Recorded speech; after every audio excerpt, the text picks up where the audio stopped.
It's so easy to be great nowadays, my friend, because most people are weak.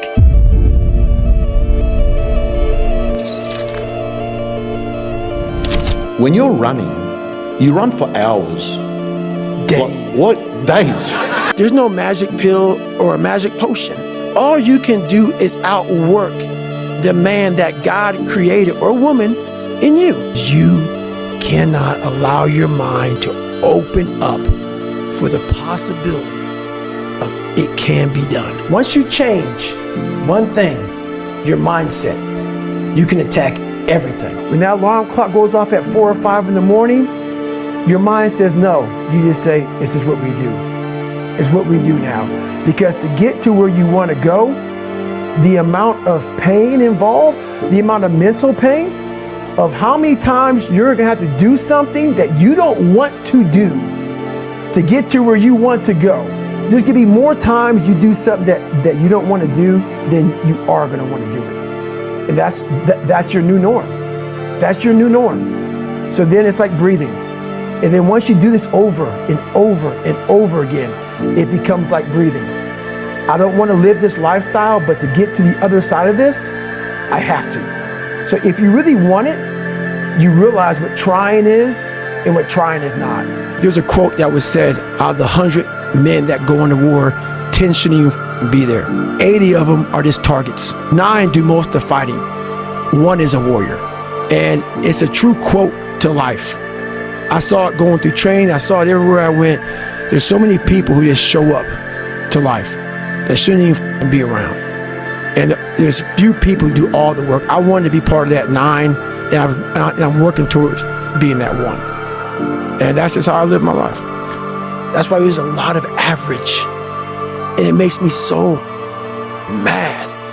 Every day I walk this earth and I see average all over the place. And they want to ask me, how did you do it? I can't tell you how, because you're not gonna do it. You're not gonna do it. You're gonna continue being out, because every day you wake up, like he says, it's not like get the coffee, make the pancakes, kiss the girl, kiss the kids. You wake up, right to work. Immediately your mind is in action. No one wants to do that. No one. And I don't blame them. But don't be mad when you're laying there in your bed and you're in the hospital and you're 70, 80, 90 years old and you're thinking, man, I feel like I didn't do something. Because you did. You didn't do it. You may have lived a great life, man, but you're always gonna feel empty inside. There's so much in you that God, or wherever the hell you believe in you, that you have not unlocked. God, I feel like I'm missing something.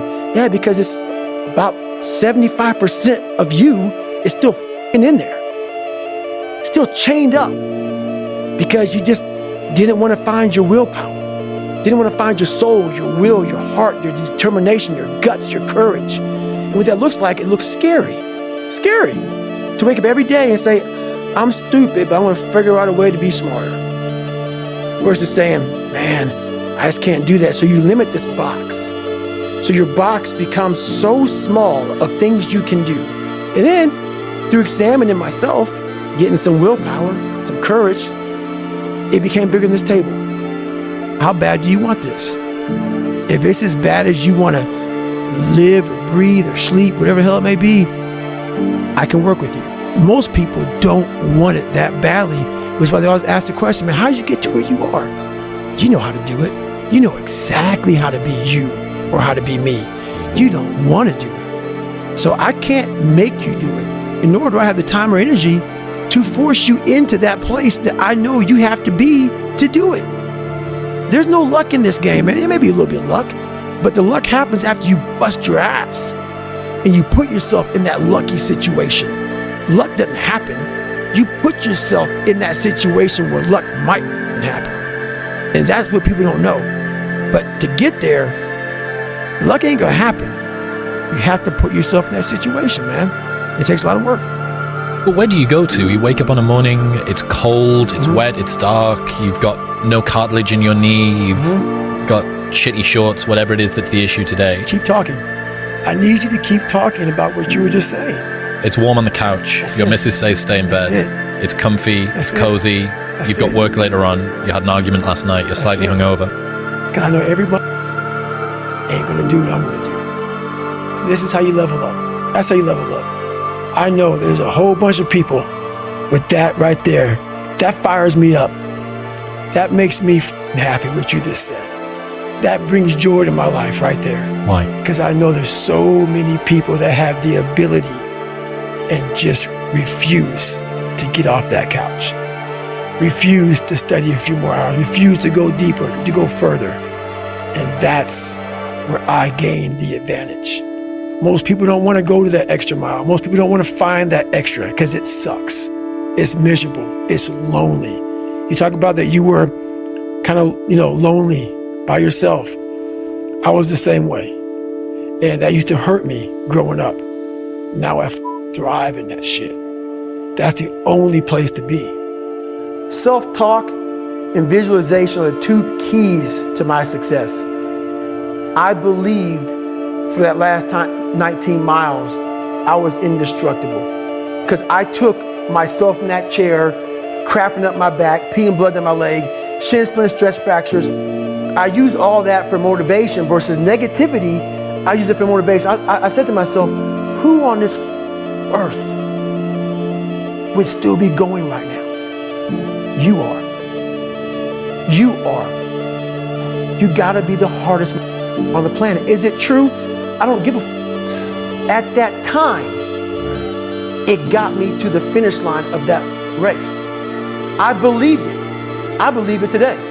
I believed it enough to where my body said, he's not gonna stop. And I took all the negative things. I need to go to the hospital, this and that. And I used it all. Who the hell could even get on that chair? You did. Who the hell would even think about taping stress fractures up? You did. All those things I used for motivation. When you quit, your mind does this. Because you're out. Once you say, I'm not going to quit, this is the 40%. When you quit, your mind says, we're done. So it doesn't expand. There's no expansion when you quit. When you say, this sucks, I'm drowning, I'm miserable, I'm suffering, I'm broken, but I'm not going anywhere. What happens to your mind is it does this. It says, he's not leaving. So we got to expand. We got to grow. We got to figure this thing out. So then these compartments in your brain start to they have to work. They have to work. And then you start to engage parts of your mind that you never engaged before. So that's where the 40% thing comes in. It comes in when you're in suffer mode and you say, I'm not going to quit. You're forcing your brain now to operate on a level it's not used to. But then it becomes used to it. Your brain is the most powerful weapon in the world. Once you put away your phones and your computers and all that shit we have nowadays, yeah, that's great. We're up to date.